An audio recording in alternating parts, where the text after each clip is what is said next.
Iran says it has launched a new wave of retaliatory missiles toward Israel. Earlier, local authorities and media reported a strike in the southern city of Eilat.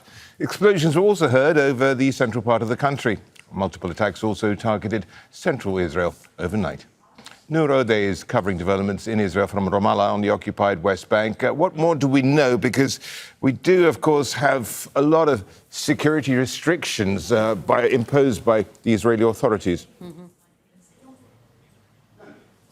That's right. The Israeli military censor, Rashad, has kept a very tight lid on what is happening, to the frustration of ordinary Israelis and certainly of us journalists trying to tell audiences worldwide what is happening. Now, there were 2 attacks on Eilat, and they were really impossible to deny because of geography. Aqaba, which is a city on the Red Sea in Jordan, is exactly opposite to Eilat, and people saw plumes of smoke, and then residents there started posting videos about the damage caused in 10 separate locations in that city. Now, local authorities, medical authorities have said 7 people are injured, including one who's described to be in critical condition. But elsewhere, other salvos fired by Iran also caused damage to property and buildings, especially in the central area of Israel. This is the larger Tel Aviv area where you have military bases, you have the Ben-Gurion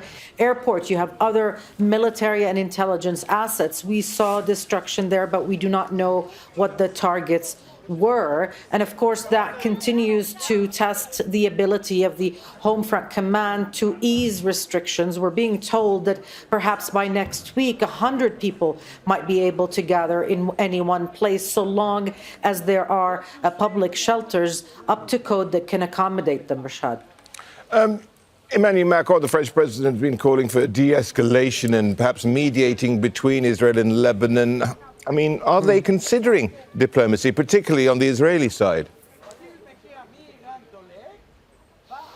Well, they're considering 2 things. The reports talk about this French proposal whereby Lebanon would recognize Israel in exchange for Israel withdrawing from all Lebanese territory and the Lebanese army deploying to the border with Israel. This is set to be under consideration by the U.S.